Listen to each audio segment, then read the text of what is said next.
Como lidar com medo quando você começa a perceber que é sensitivo? Não, gente, medo? Tem que ter medo de nada. Você tem que ter medo de ser uma pessoa que fala pensamentos negativos, sabe? Você tem que ter medo de ser uma pessoa de baixo caráter. Isso sim faz mal. Ser sensitivo não faz mal. A gente tem medo do que a gente não conhece. Então como é que você deixa ter medo? Conhecendo, estudando. Eu vejo o povo falando assim, eu não vou estudar não porque eu tenho medo. Uai, mas ficar na ignorância vai te proteger de quê? Gente, desde quando a ignorância protege alguém de alguma coisa?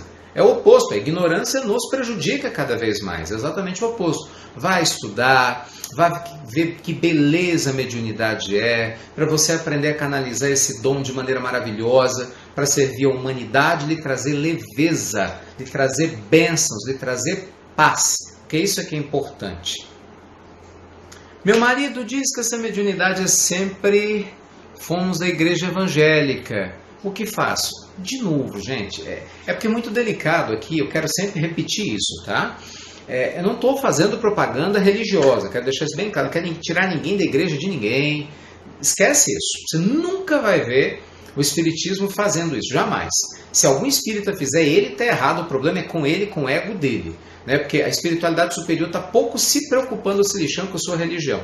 Ele quer saber se você está evoluindo. Você acha que Deus está preocupado se você é evangélico, se você é espírita, muçulmano ou budista? Não, cada um segundo suas obras.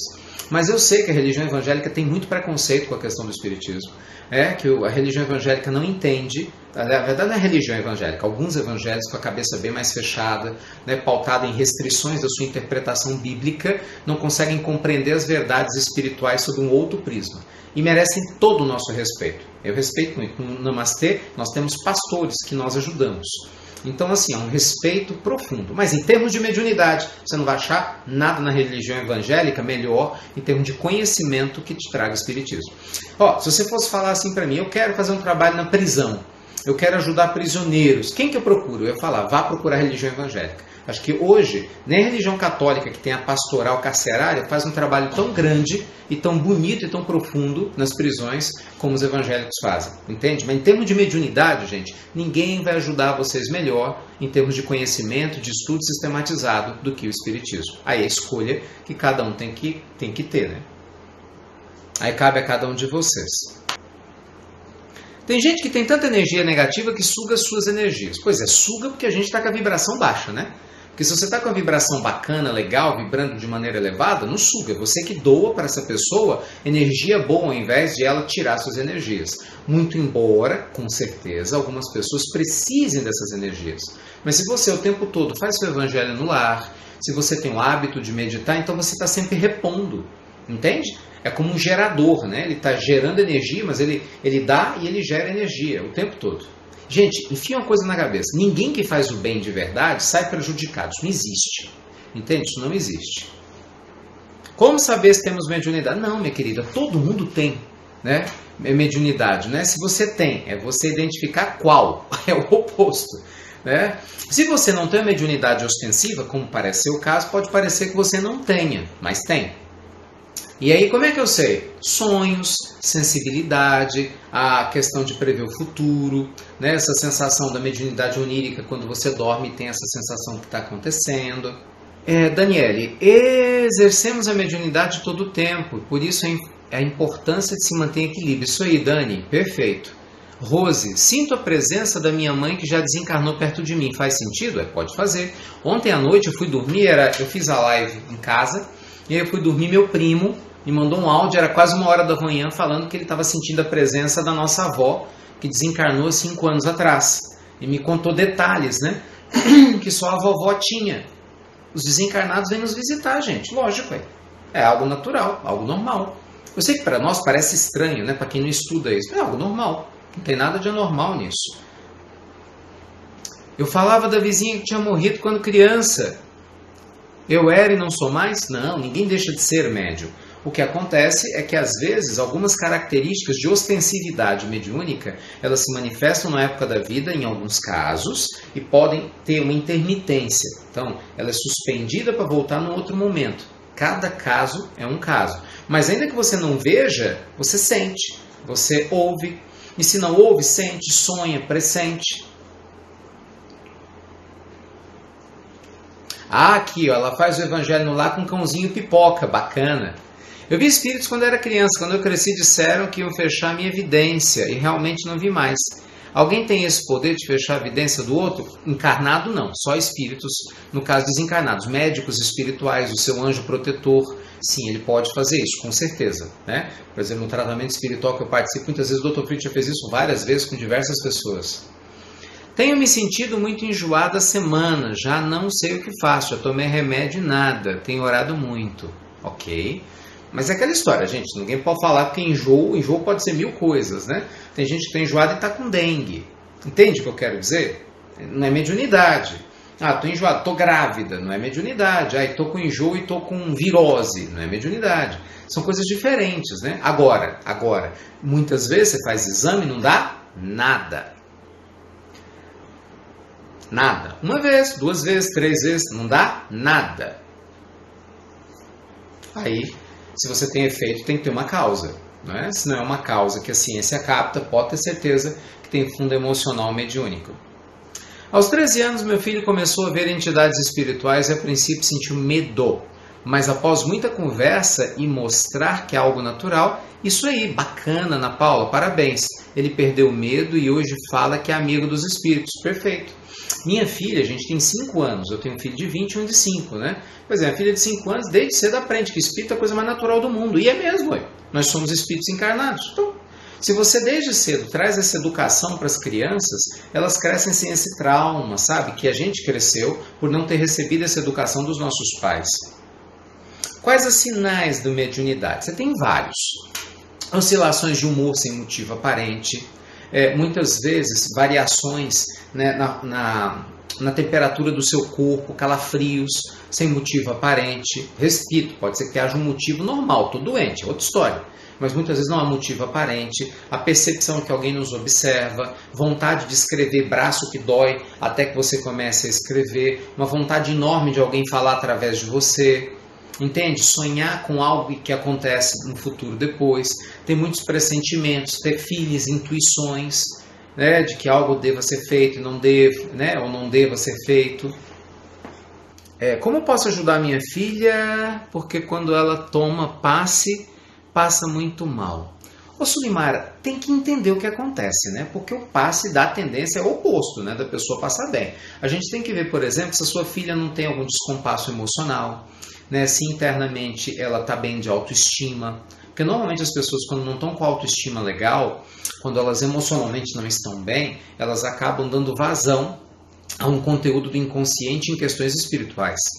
Então tem que analisar, a gente não pode generalizar aqui, né? Cada caso é um caso. Mas fazendo o evangelho no lar, conversando com ela, eu tenho certeza que pelo menos ajudar vai.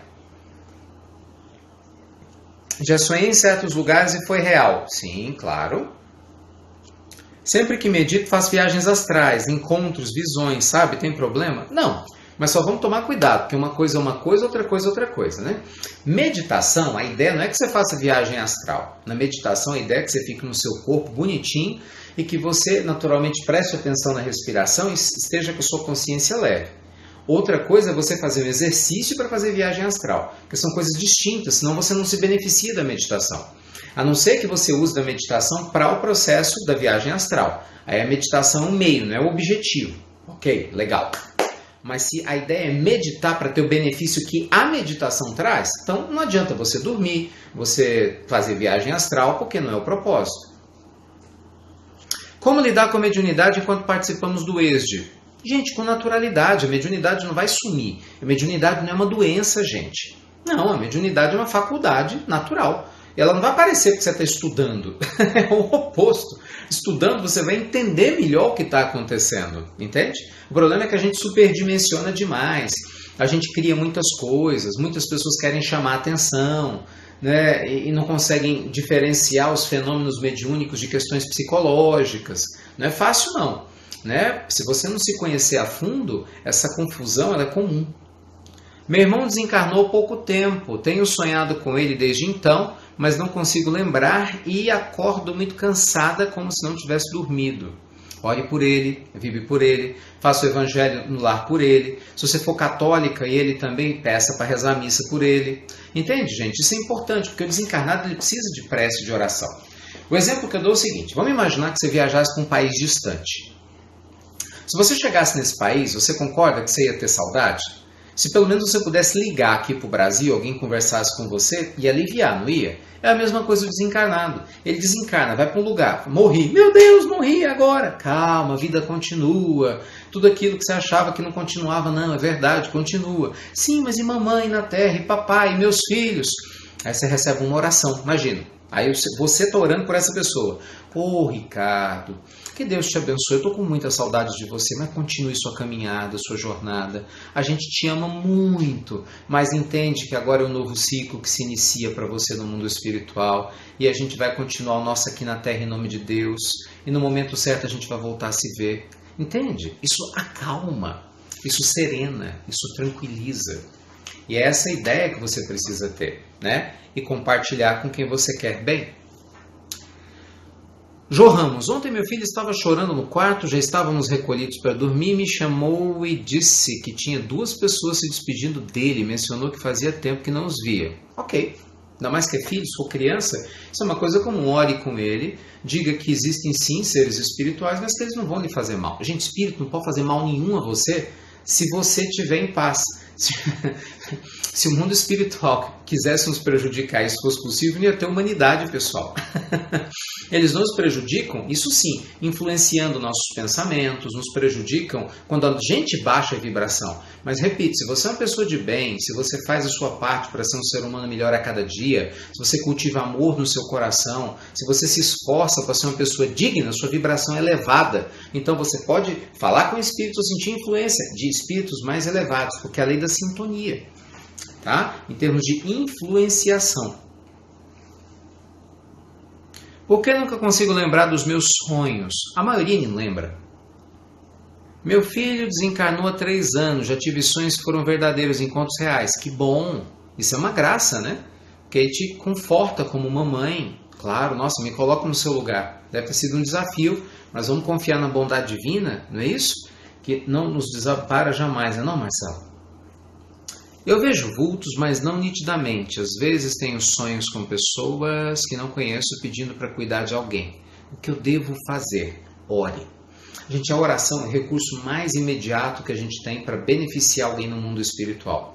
Em O Evangelho segundo o Espiritismo, no último capítulo chamado A Prece, Evangelho segundo o Espiritismo, no último capítulo chamado A Prece, Allan Kardec, junto com Santo Agostinho, trazem um compêndio maravilhoso sobre o que é a oração, como que ela viaja pelo fluido cósmico universal. Então, quando você reza por alguém, imediatamente seu pensamento alcança esse alguém em qualquer lugar do universo. Então, assim, quando a gente ora com fé, essa fé transporta montanhas, entende, gente? Isso é muito importante, então não duvide do poder da sua fé. Todo mundo pode desenvolver mediunidade? Sim, se tiver ela, sim. Mas entende, não existe escola de médiuns, né? Não, eu vou me tornar um médium, eu quero ser médium. Não é assim que funciona. A mediunidade, ela nos é repassada a predisposição na hora do nascimento. É um processo que está no nosso perispírito, mas quando ela eclode, ela se manifesta de alguma forma, qualquer pessoa pode educá-la. E não é só educar a faculdade, né, gente? É educar a moralidade. Porque médios você tem em todos os lugares. Você vai numa prisão, você tem médios lá dentro, né? Você vai em um lugar em que as pessoas são mais difíceis, você tem médios lá dentro. Mas o médio evangelizado é outra história, né? O médio evangelizado é outro departamento. E é isso que a gente deve procurar, né? Um médium lúcido, evangelizado, né? Que tem paz, que está sereno, tranquilo. Um médium que faz a diferença na vida de todo mundo, né? Que se esforça para fazer a caridade, fazer o bem. Então a vibração é elevada. Vai estar o quê? Junto com espíritos amigos do seu lado. Tá bom?